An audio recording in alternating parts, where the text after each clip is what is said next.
Mesdames, Mesdemoiselles, Messieurs, bonjour et bienvenue pour l'émission Tutti Foot. Tutti Foot qui, cette semaine, je veux dire, sur le football corse, a quand même, je dirais, une certaine gaieté. Une gaieté peut-être insufflée par les résultats du Sporting, mais déjà aussi, on va peut-être demander d'entrer les sensations à nos invités, que sont Adrien Rossini, qui est l'entraîneur du FJEB en Régional 1. C'est bien ça? C'est ça, tout à fait. D'accord. Et un qu'on ne présente plus, Pierre-Yves André. On va commencer par le joueur, qui a joué, je dirais, un peu dans de nombreux clubs, et particulièrement au Sporting. Et après, le journaliste qu'on entend et qui a des commentaires toujours très carrés et très précis. Et je te demanderai d'être un peu indulgent avec nous, parce que nous, on est plus dans la fougue. Voilà, exactement. Hein. Voilà. Oui, c'est sûr. À mes côtés, Jean-Baptiste, comme d'habitude. Un coucou pour Patrice, qui n'est pas là, puisque la famille s'est agrandie. Hein, on l'a déjà dit. Donc, mais il ne faut pas oublier non plus Jérémy, qui est à la technique avec nous et qui fait la réalisation de cette émission. Et bien sûr, la supervision générale, qui est faite par notre ami Brice. Voilà. Alors, 2 mots avant qu'on fasse le sommaire de cette émission. Hier, on a soufflé quand même. Qu'est-ce qu'on peut dire? Je parle du Sporting. Bien sûr, mais c'est une bonne nouvelle. Le Sporting a pris des points très importants et commence à avoir un avenir plus tranquillement. Pierre-Yves. Ben, on l'espérait, hein, on espérait avoir cette satisfaction de pouvoir souffler, dire un gros ouf de soulagement. Aujourd'hui, je pense que c'est fait, même fait de la plus belle des manières, puisque voilà, on va retenir certainement que il y a eu trois... Ouais. Allez, sans rentrer dans les débats, voilà, c'est un grand ouf et on est très heureux. Je dirais commencer à parler, bien sûr, que c'est quand même un événement. C'est un événement, mais on va garder notre chronologie. On va reparler, bien sûr, du Sporting et de la Ligue 2. On parlera aussi de la CA. Mais on va parler de toutes les catégories. On aura tout à l'heure comme invité Félix Thom et Christophe Vincent, Miguel Moret et Doumé Guidi. Voilà, parce que sur la fiche, il n'y était pas. Et bien sûr, on commentera tout ça. On va commencer, Jean-Baptiste, avec la Régionale 4. En Régionale 4, c'est le Niolo qui s'est imposé 5-1 dans ce tableau face à la réserve de l'AS Capigorsu. Calenzana qui s'est imposé 2-0 face à Pontelecce Amorosalia. Cette rencontre était plus pour le haut de tableau. Et la troisième équipe du Gaia Lucian qui s'est imposée 4-0, qui reste au contact de Calenzana. Et justement, Calenzana qui va se déplacer pour cette 20e journée de R4 à la Pieve di Lota, la deuxième équipe. Et il va y avoir le choc. C'est Pontelecce qui va recevoir la troisième équipe du Gaia Lucian pour espérer recoller pour cette seconde place. Oui, bon, Calenzana, Gallia actuellement, Calenzana 64, Gallia 61, Niol 57. Pontelecce semble peut-être un peu décroché, mais ça peut aller vite. Mais enfin, le haut du tableau, c'est ça. Donc les prochaines rencontres vont peut-être donner un peu ce qui va se passer dans cette Régionale 4. Allez, on peut directement enchaîner avec la Régionale 3 parce que le GFCB s'est imposé 8-3 face à Lumio. Ils étaient menés 2-0 mais ont su renverser la vapeur, le GFCB en s'imposant 8-3. De son côté, Cargese se déplaçait à l'ECB et ont gagné 2-1 et Lupino s'est déplacé à Bocognane et a gagné 2-0. Le choc pour cette 17e journée de R3, c'est Capigorsu qui va recevoir le GFCBL pour cette avant-dernière journée de R3. Pour le GFCBL, c'est leur dernière chance peut-être d'accrocher la première place. Et Lupino va recevoir Lorient et Cargese va recevoir la deuxième équipe de Bocognano. Leur dernière chance parce que ils ont, par rapport à Capigorsu et Cargese, 2 matchs de plus. Cargese en a pour l'instant que 14 et Capigorsu que 13. Voilà, donc ça veut dire qu'eux, il faut qu'ils engrangent. Mais ce match, comme tu l'as dit, entre Capigorsu et GFCBL va être déterminant. Allez, National 2. Régional 2. Régional 2, en Régional 2, la réserve de l'FJEB qui s'est imposée 3-2 face à la Pieve. Adrien, je vous pose directement la question. Ça donne un peu d'air déjà sur l'aspect comptable pour votre réserve. Et c'est important aussi de maintenir cette seconde équipe en Régional 2 dans un bon niveau. Oui, tout à fait. Notre équipe réserve avait besoin de 2 points. Ils font une très bonne série avec 3 victoires consécutives qui les replacent dans le cœur du classement. Et c'était très important pour nous de conserver l'équipe réserve en Régional 2. Il va y avoir la prochaine journée, la 22e, contre Santaré Barade, un déplacement à Santaré Barade. Il faut faire attention à ces bêtes blessées, ces équipes en difficulté, parce que ça peut être un match piège. Oui, ça sera sans doute un match piège. Santaré Barade a besoin de points aussi. Il faudra finir le travail et aller prendre les derniers points nécessaires au maintien. Et le GFCA qui, dans cette 22e journée, pour continuer, va recevoir Etchi Kazuare, qui est 3e au classement, et le GFCA qui est donc premier. Et l'AS Porto Vecchio, qui est le second, va se déplacer à Monticello. On enchaîne directement en Régional 1. En Régional 1, la 19e journée, c'est joué il y a 2 week-ends de cela, le 14 avril. La réserve de Corté s'est imposée 3-0 face à la Casinca. La réserve de Borgo 2-0 face à Ghisona Ciaprunelli. Le Svar 7-1 contre la Lanterne Rouge à la Costa Verde. Et l'FJEB Adrien qui s'est imposé 3-1 face au leader, le Sud. Et un prochain match contre Bocognano. Il faut essayer de finir cette saison le mieux possible en s'imposant à Bocognano et avec les 2 matchs qui vont rester. Après Bocognano. Il faut finir la saison. Voilà, c'est pas évident. Il y a beaucoup de trous. On n'a pas joué le week-end dernier. Là, on va monter et jouer à Bocognano. Après, il y aura encore 2 week-ends sans jouer. Donc, le plus difficile là, c'est de garder le groupe concerné, investi. Donc, on a repris l'entraînement cette semaine en essayant de se préparer au mieux. C'est pas évident. Parce qu'on sait qu'à Bocognano, ça va être un match difficile. C'est une équipe qui joue bien au ballon. À chaque fois, c'est des matchs accrochés. Donc, on verra, on va monter là-haut pour faire un bon match. Et puis, si on prend les points, on restera accroché à la 2e place. Et si on ne les prend pas, on restera dans ce petit wagon. La saison est quasiment finie, mais est-ce que vous êtes satisfait de votre saison? Est-ce que vous attendez plus haut ou alors plus bas ou alors où vous êtes actuellement? On est sur une, on est forcément déçu puisqu'on n'est pas sur la plus haute marche. Même s'il reste 3 matchs et des points à prendre, la messe est dite. Donc déçu, beaucoup de frustration parce qu'on n'a pas su gérer comme il fallait les matchs importants. Et à l'arrivée, il manque des points qui font qu'on n'est pas là où on devrait être.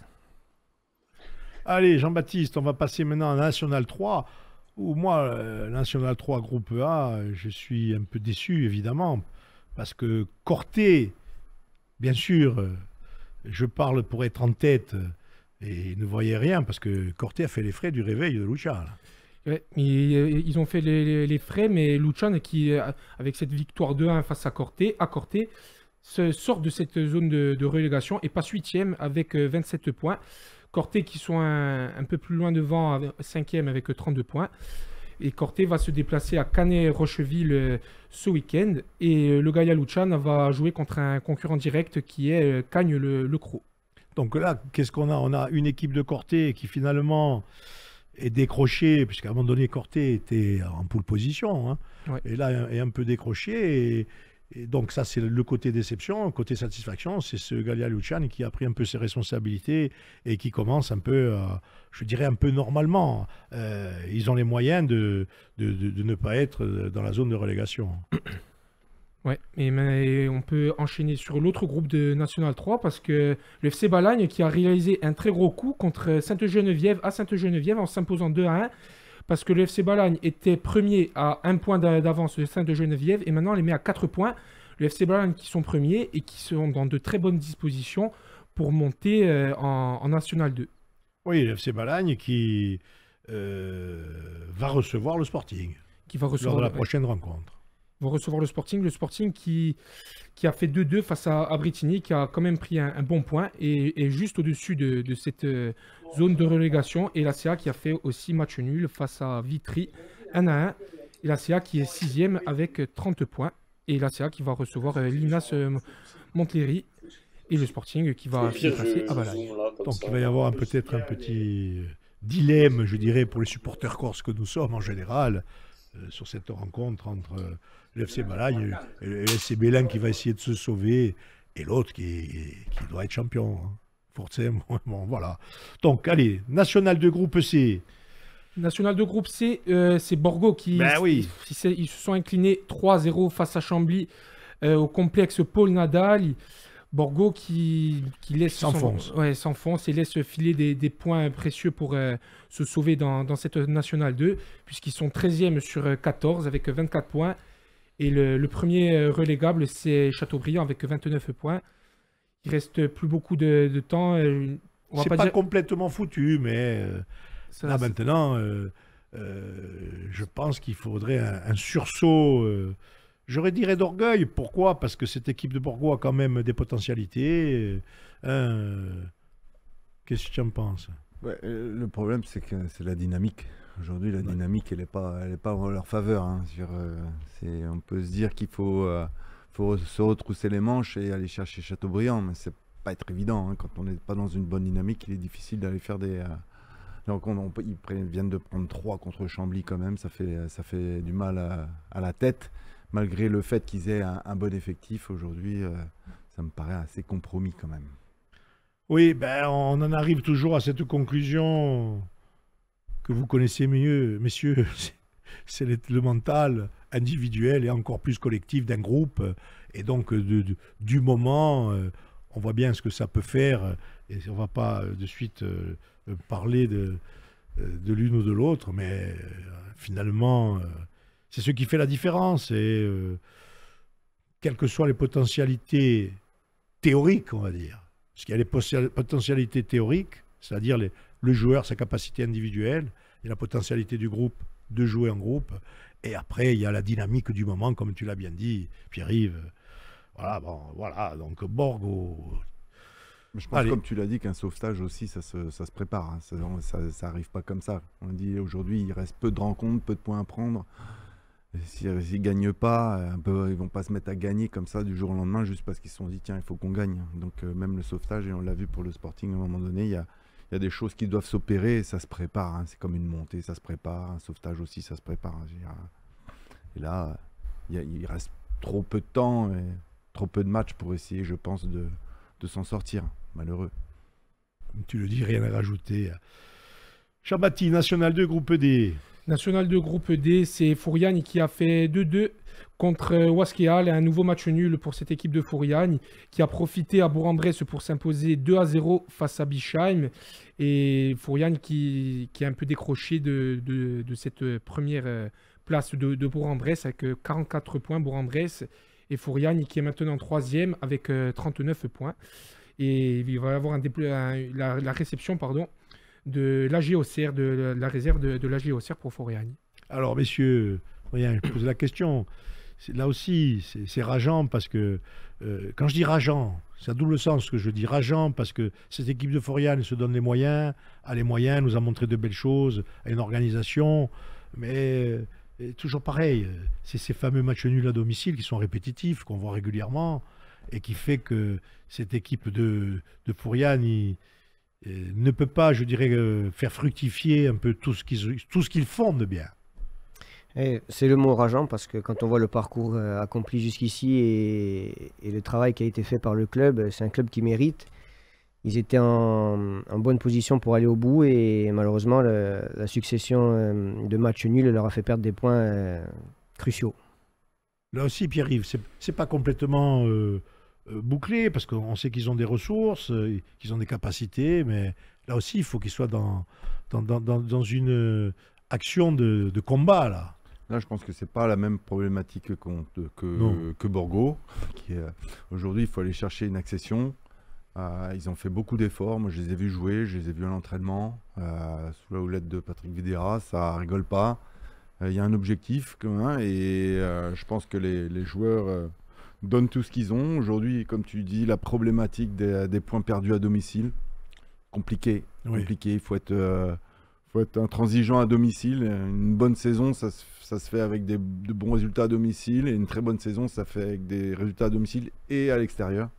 Et comme tout, ça se prépare aussi. Une montée, ça se prépare. Aujourd'hui, ils sont en train de toucher du doigt quelque chose peut-être d'accessible. Si ça se fait pas cette année, je pense que ça pourrait se faire l'année prochaine parce que il faut tirer les enseignements à un moment donné de ce qui a fonctionné, ce qui n'a pas fonctionné et pourquoi. Maîtriser le mental aussi qui est important dans des moments cruciaux. Chose que forcément peut-être les autres font mieux à ce moment-là. Des fois être trop tôt tout de suite en haut du classement, ça, on a du mal à le gérer. Je pense que ce que tu dis doit avoir peut-être deux visions. Une vision, bien sûr, on est toujours déçu lorsqu'on n'arrive pas à monter au-dessus, mais une vision quand même de satisfaction, parce que là où ils sont, c'est quand même déjà très bien, et que ça montre que le groupe progresse et que le groupe a les potentialités, et quand je dis le groupe, le club, a les potentialités pour y arriver. Ah oui, c'est pas cette année, ce sera l'an prochain. Ah non, je pense que tu as raison. C'est à un moment donné, voilà, si aujourd'hui, il faut vraiment s'enorgueillir, on va dire, du travail qui a été effectué, des moyens qui ont été mis en place, la structuration du club, l'effectif, comment il a été composé. Je pense qu'ils sont en passe à un moment donné d'y arriver. Donc, comme je dis, si c'est pas cette année, peut-être ce sera l'année prochaine. Mais en tout cas, voilà. Oui, forcément, c'est rageant parce qu'on est là, on a l'impression que ça peut arriver. Ah oui, ça, c'est ce qu'on veut. Hein, en tout cas, on veut gagner des matchs, on veut accéder au plus haut niveau. Et bon, ça serait malheureux pour eux, mais ce ne serait que pour moi partie remise. Partie remise, mais satisfaction de voir quand même. Bien sûr, on va pas leur dire. Et notre discussion qu'on va avoir sur la prochaine catégorie qu'on va voir qu'est la Ligue 2, bien sûr, satisfaction de voir que ce club a progressé, s'est installé, a les fondations. Et pour avoir les moyens d'aller à ses objectifs, ils sont toujours à temps, je pense. Maintenant, bien sûr, il faut qu'ils soient dans une dynamique positive où les 3 points sont indispensables. Après... il faut aller le chercher, quoi qu'il arrive, il faut aller chercher. Voilà, il faut finir la saison sans regret. Ils sont que Bourg-en-Bresse n'est qu'à 44, en gagnant contre Auxerre avec un faux pas de Bourg-en-Bresse, ça peut arriver. Le football, c'est pour ça que le football est beau. Le ballon, il est rond, il tourne dans un sens, des fois il tourne dans l'autre. Et on a été acteurs de ça cette saison, nous, avec le Sporting. Donc voilà, rien n'est impossible. Et tu l'as dit, c'est un mot que j'ai eu cœur à répéter ces derniers temps. Le ballon, il est rond. Et je faisais ça allusion aux performances du Sporting et surtout pour parler de l'aspect primordial, groupe, mentalité, état d'esprit, dynamique et volonté, bien sûr. Donc là, force est de constater que tout le monde tire dans le même sens. Les résultats sont là. On enchaîne directement, bien sûr, là, avec la Ligue 2 et avec cette soirée d'hier. Même si... lorsqu'on est, je dirais, dans une vision purement technique, footballistique, hier c'était un match qui était, je dirais, pas facile à supporter côté supporter, c'est le cas de le dire. Ça devait être encore plus difficile peut-être sur le terrain, parce que comme on dit, ce sont des matchs où on semble qu'il y a beaucoup de capacités supérieures chez le Sporting pour gagner cette rencontre, mais on s'aperçoit que c'est pas si facile. Mais on s'aperçoit peut-être aussi que le Sporting, c'est le Sporting qui joue avec ses moyens, et que ces moyens doivent avoir obligatoirement ce cœur, cette volonté, cet état d'esprit, cette rage de gagner. Et je pense que c'est ça qui permet qu'on en soit là après cette super performance qui est rare, qu'on a connue peut-être l'an dernier, juste après la Coupe du Monde. C'est-à-dire enchaîner des résultats comme ça, c'est rarissime. Je crois qu'on a même battu un nombre de victoires d'affilée comme ça, là maintenant. Mais sur 3 victoires consécutives. 3 victoires, exactement. Dont 2 à l'extérieur.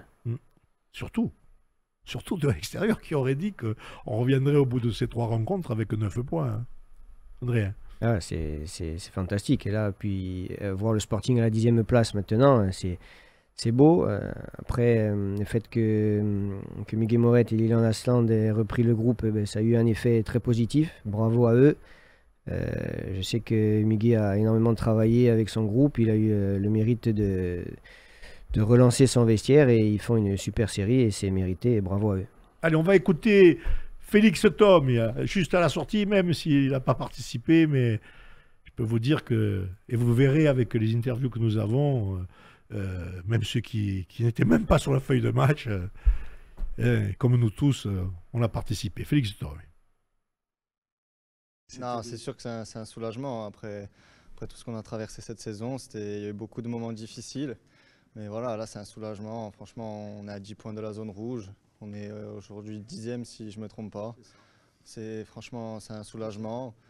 Et voilà, hein, pour nous individuellement, ça fait du bien à la tête. Et voilà, après, on va continuer. Et il reste 5 matchs, je crois. Donc il faut continuer 4 matchs. Il faut 4 matchs et il faut continuer comme ça pour prendre du plaisir sur cette fin de saison. Et voilà, c'était compliqué, mais au final, on a su faire ce qu'il faut et on est très content.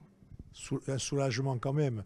Dans les vestiaires, je pense que tout le monde a explosé parce qu'il y avait une pression énorme, quasiment presque une boule sur chaque joueur. Ah oui, c'est sûr. Hein, c'est sûr qu'au quotidien, c'est très dur pour nous les joueurs parce qu'on vit vraiment le truc de l'intérieur, parce que pas tout le monde voit. Et nous, c'est notre vie aussi, donc c'est très compliqué. On fait notre mieux et des fois ça passe pas, mais quand il y a les résultats comme ça, c'est un soulagement de toute une saison et voilà, on est libéré et c'est incroyable. Incroyable. Qu'est-ce qu'il disait le coach là? Les coachs, qu'est-ce qu'ils ont dit là? Avant et après? Non, avant et après, là on était sur une bonne dynamique, donc ils ont dit de continuer comme ce qu'on faisait ces derniers temps et voilà, qu'il fallait des résultats et il n'y avait que ça qui comptait. Et voilà, c'est ce qu'on a fait encore ce soir. Donc voilà, maintenant c'est sûr que c'est un soulagement et voilà, on va pouvoir finir cette saison. Voilà, Félix Thom qui a eu la gentillesse de venir au micro d'Énergie Corse pour nous faire part de ses sentiments. Mais on voit là aussi toute la pression, puisqu'on en a parlé là, tout ce que les joueurs, c'est le rôle des joueurs, c'est le rôle des entraîneurs d'essayer de diluer. Mais tout ce qu'un groupe peut encaisser et que même s'il n'a pas joué, c'est quand même... ce genre de match, tu les as vécus à ce niveau-là, même au plus haut niveau. Alors, le plus compliqué, c'est pour évacuer la pression, c'est d'arriver à mettre le mental et du moins les émotions de côté. Parce que d'une saison, on le sait, elle est longue. Elle peut mal commencer, bien terminer, elle peut mal commencer, bien terminer dans les deux sens. Donc la saison, elle est longue. Et en tant que footballeur, il est certain qu'à un moment donné, les résultats font que ça va influer sur la vie du groupe, sur notre mental. Et il faut arriver justement à décaler le côté mental pour essayer d'avancer, de repartir tous les jours au boulot et oublier ce qui se dit et se focaliser sur le travail quotidien pour essayer d'avoir des résultats. Et on l'a vu, et moi, ce que j'ai aimé dans cette équipe cette année, c'est que le comportement, effectivement, le comportement, on a senti quand même des joueurs qui n'ont jamais baissé les bras, qui ont toujours donné tout ce qu'il y avait, et c'est pour ça aussi que le public a réagi de cette façon-là. Moi, j'ai connu des saisons où le public était un petit peu moins... un peu plus intransigeant et un peu moins... Même s'ils le sont toujours trop. Oui, ils le sont toujours. Ah, oui, c'est un petit peu normal aussi. C'est aussi ça qui donne la température. Mais ils ont manqué des fois un peu d'indulgence. Et je trouve que cette année, ils ont été indulgents justement parce qu'ils ont vu qu'il y a des joueurs qui trichaient pas. Après, le niveau, il était ce qu'il était.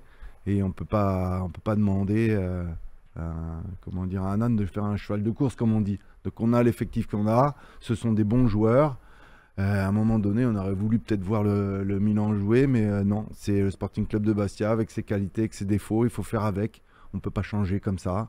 Donc, mais voilà, on est face à des joueurs qui n'ont jamais lâché l'affaire et qui aujourd'hui sont récompensés avec tout ce qui s'est passé. Allez, ils sont récompensés. Mais là, on va écouter le coach au terme de cette soirée qui était ô combien importante, notamment pour parler que des points et de faire le côté mathématique, mais ça a eu beaucoup plus de répercussions. On l'écoute. Ce bilan, on en rêvait pour le club. Pas pour les joueurs, pour moi. J'en rêvais pour le club parce que le Sporting mérite... je suis bien placé pour le savoir. Je suis revenu à 1-3 en 2018, après une saison très compliquée, déjà passé à 1-3. On l'a remis là où il doit être et j'espère que dans les années à venir, il sera même plus haut. Mais en tout cas au niveau professionnel, donc bien sûr c'est source de satisfaction parce qu'on sait qu'avec ce nombre de points engrangés, on a beaucoup de chances de repartir en Ligue 2 l'an prochain. C'est ce que le club mérite, c'est ce que ses supporters méritent. Donc bien sûr c'est une énorme, encore une fois, source de satisfaction. Maintenant je suis dans l'optique de vraiment savourer ce qui nous arrive. Et puis comme j'ai dit aux joueurs, on ne va pas entamer les matchs d'un coup pour les perdre. On a une dynamique. La dynamique de fin de saison est souvent celle du début de saison d'après.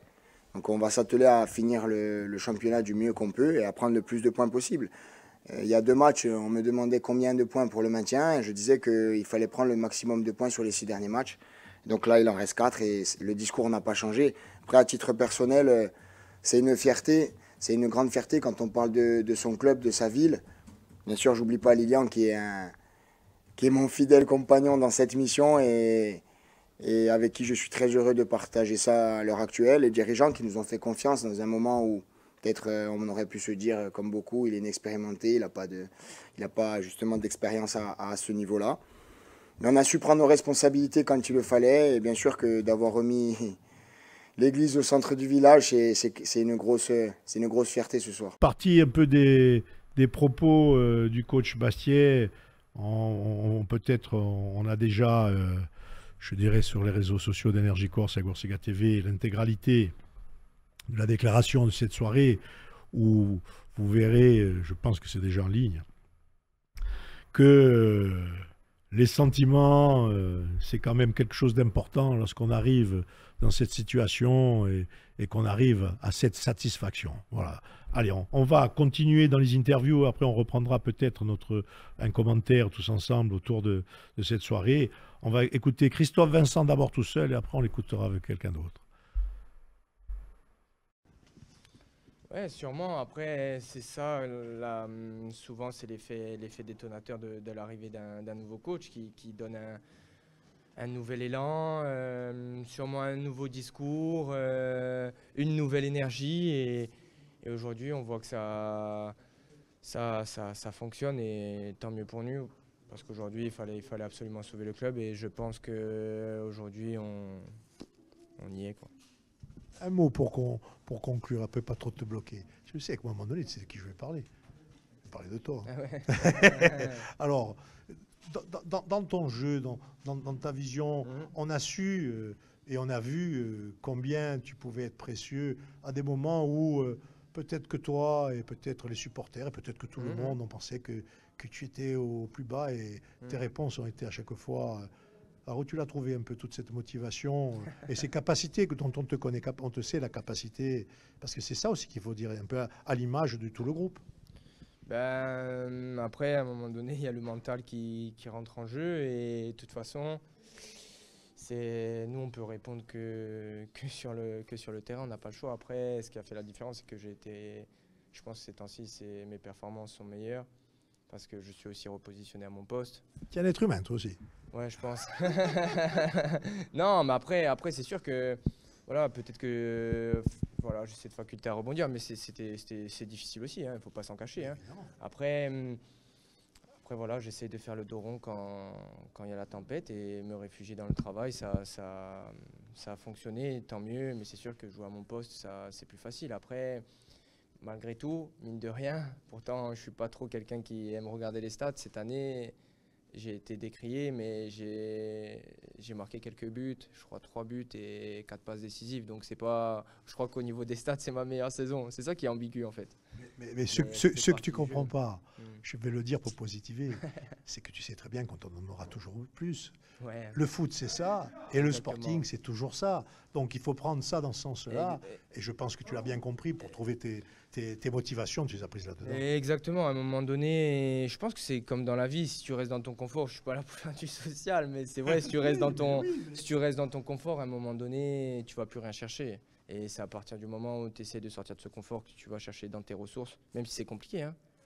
Et à un moment donné, il y a cette petite lumière, et je pense, mais ça le fait à tout le monde dans la vie. Voilà, vous avez écouté les propos de Christophe, mais Pierre-Yves, je reviens vers toi, mais on peut y aller aussi, même au niveau amateur, les êtres humains, et surtout des joueurs comme... je veux dire, les joueurs d'ici, les Corses, ils ont encore plus sur le dos toute cette pression, parce que dans la rue, dans la maison, partout, ils sont encore plus, je dirais, sollicités. Et lorsque ça ne va pas, ils s'en plaignent plein la tronche. Donc, il faut à un moment donné rendre à César ce qui est à César. C'est que c'est des êtres humains. C'est pour ça que j'ai fait esprit à un moment donné qu'il y a des êtres humains. Et peut-être que ceux qui l'auront quasiment dit qu'ils étaient catastrophiques, qu'il fallait les gicler du cœur. Je fais exprès de parler agressivement. Ce sont ceux qui vont leur dire aujourd'hui, aussi au Bufort. Tu vois ce que je veux dire? Donc, je pense, sans vouloir faire de morale à personne, même si le foot, et je pense que tout y foot, c'est un peu tout se fout, ça veut dire. Parce que le foot nous rend fous de passion, c'est vrai, mais il faut qu'on reste lucide, qu'au bout, il y a des êtres humains, il y a des individus, il y a des familles, il y a des gens, il y a nos amis, il y a nos parents. Donc, il ne faut pas oublier ça. Et il faut, je dirais, garder raison, même si on en veut toujours plus. Pierre-Yves, c'est évident, c'est évident. Et écoutez, on va écouter maintenant l'interview, la suite, où il a été rejoint par Doumé Guide, et je vous laisse découvrir la suite. Quelle tournure ça prend? Bon, déjà qu'on a hâte de le retrouver et que son genou aille le mieux possible parce qu'on en aura besoin. Mais bon, apparemment, ça va mieux. Et voilà, quoi. Voilà, attends, moi je vais rien dire parce qu'on n'a fait que dire. Fais-nous un peu une analyse de Stasera, de Stibout. Il m'appelle. Sur les 3 derniers je trouve bidon. Doublé de Christophe Vincent à Bordeaux, un but de Santelli ce soir. Fin de la discussion. Est-ce que tu as repris le ballon ou pas encore t'as un peu de oui. Alors j'ai repris les duels et tout, mais j'ai encore le temps, on dira. Non, mais Doumé, je le dirais, le coach l'a dit. Je pense que quand il a dit, parce que c'est sorti des tripes quand il nous l'a dit tout à l'heure, il a dit, je joue dans mon club, je joue dans ma ville, je joue chez moi, aux idées, tout ce que vous entendez, tout ce que vous subissez, et ce que je disais tout à l'heure à Christophe, et sur le coup il a pris au premier degré, après à Kaby, dans quel sens je le disais, et je l'ai dit au coach, après j'ai redit, tout était à jeter. Et maintenant, moi j'ai fait exprès, je dis aux idées. On est à 6 points du premier qui va jouer les barrages. C'est sûr, mais... Donc c'est le foot. Nous, on joue chez nous, il n'y a rien... Moi, je vous le dis franchement, je trouve qu'il n'y a rien de plus compliqué. Je l'ai dit l'année dernière dans les journaux, on m'a peut-être pris pour un fou. Mais pour un jeune Corse de jouer chez soi, il n'y a rien de plus compliqué parce que déjà, on se met... Et au Sporting. Au Sporting, en plus, on se met beaucoup plus de pression. Les gens ne sont pas conscients. Après, il faut que les gens sachent qu'on est loin d'être des tricheurs. On ne sera peut-être pas les meilleurs, mais en termes de mentalité, d'état d'esprit, il n'y aura personne qui sera au-dessus de nous. Et je pense que pour nous, c'est primordial et pour le club, c'est primordial. Capitaine, à part la doigt. Je pense qu'il n'y a rien à rajouter. Il a été juste dans ce propos. À un moment donné, je pense que il faut se retrouver dans cette identité du club et tu as besoin d'identité. Et ça passe par les Corses. Alors c'est sûr qu'on ne sera peut-être pas toujours les meilleurs. Mais nous, je pense qu'on sait ce que ça fait de jouer pour notre club et pour notre ville. Mais bon, c'est sûr qu'après, des fois, on passe des moments compliqués. Mais ça fait partie du jeu. C'est comme ça. Souvent, les supporters, spectateurs, ils militent pour plus de courses dans l'équipe. Et puis quand il y en a, on leur tombe dessus. Donc c'est un petit peu chose qu'on ne leur laisse pas beaucoup de crédit, j'ai l'impression. Pas beaucoup de marge d'erreur. Il n'y a pas beaucoup de marge d'erreur, oui, forcément. C'est plus facile de tomber sur les siens que sur les autres. Donc, parce que peut-être, justement, il y a la fibre, il y a les racines, mais c'est pas souvent juste. Enfin, pour moi, je trouve que c'est injustifié. Parce que vous militez pour plus de Corses, ils y sont, supportez-les, accompagnez-les. Au détriment peut-être même des continentaux, des autres joueurs qui viennent, parce que oui, il faudrait même être un peu plus, on va dire, pas derrière eux, mais en demander plus à ces gens-là, parce que de toute ma carrière au Sporting, j'ai passé 10 ans, moi, dans ce club, quand on fait venir des gens, bah forcément, déjà, on les paye plus, à contrario des jeunes Corses qui démarrent, puisque... Il n'y a que toi qui peux le dire, ça. Eh ouais, mais c'est la vérité. Hein. Moi, je dirais, tous les gamins aujourd'hui qui signent leur premier contrat professionnel dans un club, il y a une charte. Donc, ils sont payés, attention, contrairement aux joueurs qui viennent de l'extérieur et qui sont payés plus cher pour venir dans un endroit. Et quand on est issu du club, on ne touche pas des 1000 et des 100. Attention, là encore, je fais attention à ce que je vais dire. Des 1000 et des 100 par rapport au commun des mortels. Toucher 4 000, 5 000 euros, c'est pas ou 6 000 ou 7 000 oui, ou 10 000 ou 20 000. Bon, ce sont des joueurs professionnels, il n'y en a pas beaucoup non plus. Ils ne travaillent pas pendant 40 ans. Exactement. Bon, le fait est qu'on a la chance d'avoir des joueurs de ce niveau-là et qui sont issus du Sérail, bah, tant mieux. Il faut, au contraire, il faut être derrière eux. Et ils ont apporté la meilleure des réponses. Aujourd'hui, Christophe Vincent, moi je l'ai connu avec des cheveux, donc ça fait, pour dire que ça fait longtemps que je le connais. Et il commençait quand moi je terminais, Christophe. C'est pas un tricheur, c'est un type qui est intelligent, qui est capable justement de faire la part des choses. J'ai discuté 1 milliard de fois avec lui, Christophe, et on va dire, la même analyse, mais c'est quelqu'un qui joue avec le cœur. Il n'y a pas de triche. Et comme je dis, comme l'ensemble des joueurs et l'ensemble du groupe cette année, où il n'y avait pas de triche, et c'est pour ça qu'aujourd'hui, le club en est où il en est aujourd'hui, qu'il a réussi à inverser la courbe et la tendance, et qu'il est 10e aujourd'hui. Adrien, un peu plus de modération, il faudrait avoir. Je le dis d'une manière générale. Ben, c'est sûr que c'est difficile de jouer pour le Sporting quand on est un Bastiais, mais il faut regarder aussi aujourd'hui qu'on a une chance inouïe, c'est qu'il y a peu de clubs, que ce soit de la Ligue 1 à la Nationale 3, qui peuvent avoir la chance d'avoir autant de représentants de leur ville dans l'équipe, que ce soit sur le terrain ou en dehors, le staff, les joueurs. Beaucoup de représentants du Sporting sont des insulaires, et ça c'est peut-être ce qui a fait notre force cette année. Et si le club se sauve aujourd'hui, c'est parce qu'il y avait des personnes capables de véhiculer toutes les valeurs du club, et c'est incontestablement la force que le Sporting a eue ces dernières semaines. Voilà, c'est pour ça qu'en gros on dira un peu plus de modération, un peu plus de compréhension, un peu moins de fougue, ou voire un peu moins de folie, je dirais surtout une folie critique, agressive, voire des fois abrupte. Laissons le temps de nous retourner. Mais c'est juste ce qu'il dit Adrien, c'est qu'en fait, la légitimité, c'est ça qui est important aussi à un moment donné dans une équipe, surtout pour une équipe comme le Sporting Club de Bastia, qui véhicule effectivement des valeurs fortes, des valeurs identitaires, qui à un moment donné, pour véhiculer ces valeurs-là, il faut avoir les personnes qui le véhiculent. Si vous enlevez l'écorce de cette équipe, elle ne vaut plus rien. C'est les gardiens du temple. Elle vaut plus rien. C'est pas qu'elle vaut plus rien, mais ça sera plus le Sporting. Elle n'aura plus d'âme. Et à un moment donné, voilà. Vous n'aurez entre guillemets que des joueurs qui viennent là. Et aujourd'hui, c'est complètement difficile aujourd'hui de faire une carrière dans un club. Ça n'existe plus.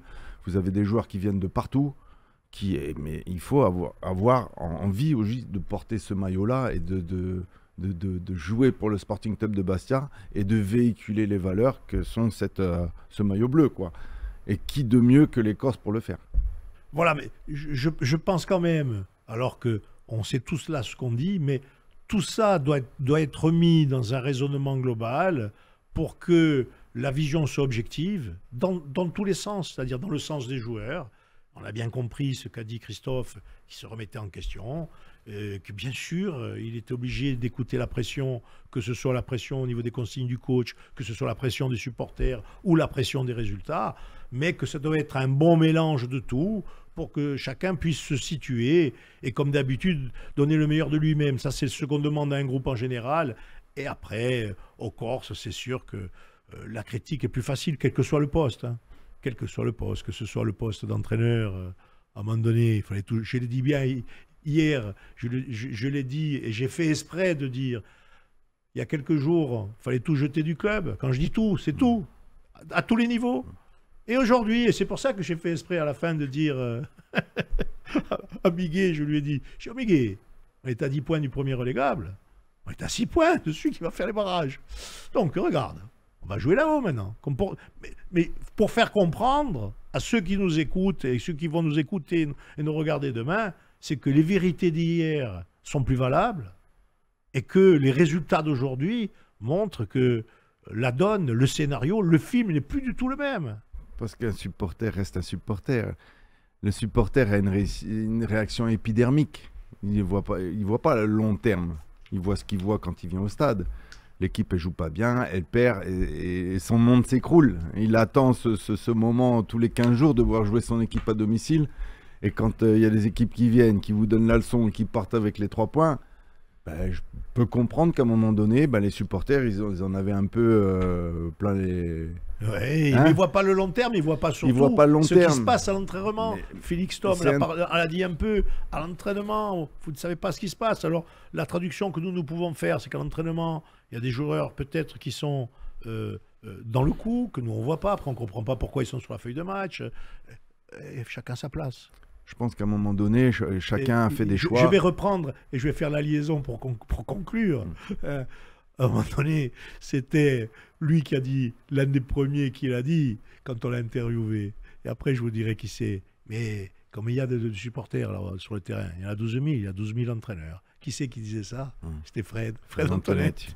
T'as rigolé? Oui. Voilà. Voilà, je pense que ça, oui, bien sûr qu'on a tous notre vision. Mais à un moment donné, il y a des pros. Laissons-leur faire leur boulot, laissons-leur faire. Il y a des dirigeants qui sachent et qui savent plutôt comment articuler tout ça en ayant des données que nous n'avons pas. Et donc, là, je dirais qu'aujourd'hui, le club est à nouveau en capacité d'améliorer ses infrastructures, son organisation, sa structuration. Et dans cette vision-là, nous avons différentes étapes, mais pour autant, il faut regarder dans l'immédiat et féliciter le groupe, féliciter les coachs, parce que je dois dire, et on va le redire ici, c'était pas forcément un cadeau qui a été fait aux deux. Après en avoir discuté avec Miguel, pour lui c'était une opportunité incroyable de pouvoir apprendre et de prendre et comment dire de s'imbiber de cette ambiance, parce que c'est le métier qu'il veut faire aussi, comme Adrien. À un moment donné, vous avez envie de vivre des choses et les vivre au plus haut niveau. Pour lui, il sait que ça peut être éphémère, mais en tout cas, voilà, il l'a vécu comme une expérience extraordinaire. Peut-être qu'il le fera plus jamais, je ne sais rien, parce que le métier d'entraîneur est très difficile. C'est pas Adrien qui me dira le contraire. C'est compliqué aujourd'hui. Moi, manager. Moi, je suis pas entraîneur, j'ai pas passé mes diplômes, parce que moi, devoir manager une vingtaine de bonhommes avec 20 états d'âme différents et qui me casseraient les bonbons tous les jours, j'ai pas forcément envie. Je tiens à ma tranquillité, mais non, je pense que Miguel a apporté, et Lilian Lasland bien sûr, Miguel a apporté quelque chose, c'est que il était dans une mission. Voilà, dans une mission, il a certainement apporté de l'écoute, de la discussion. Je sais qu'il a parlé avec des joueurs pour des replacements de postes. Je crois qu'il a été à l'écoute et il a répondu à ça. Les joueurs lui ont rendu, chose qui n'est pas forcément évidente quand vous prenez une équipe en début de saison ou des entraîneurs plus expérimentés qui partent eux sur des systèmes qu'ils ont véhiculés depuis des années. Et il est difficile aujourd'hui de demander à un joueur, mais tu veux jouer où toi? Tu sens mieux où? Ah, moi je voudrais jouer à gauche, bah tiens je vais le mettre à gauche. Mais il y a un contact qui se fait après avec les joueurs qui vous le rendent. Le joueur va vous le rendre, parce qu'il sait qu'il peut compter sur vous, le coach il t'écoute, tu lui as parlé de quelque chose que tu ressentais, tu étais malheureux à droite, finalement tu es mieux à gauche, il te passe à gauche, et là bah, tu lui rends en fait c'est un remerciement, donc tu vas te donner ta chemise pour lui. Et je pense que Miguel était très bon. Maintenant, dans une saison complète, c'est un peu plus difficile à gérer. Mais si tu veux, Pierre-Yves, malgré tout, ce qu'il faut voir, c'est qu'il y a une vision globale avec des responsabilités en cascade qui partent du président jusqu'aux joueurs. Et après, la responsabilité, nous, des supporters que nous sommes, est liée à travers nos sensations qu'on essaie de transmettre.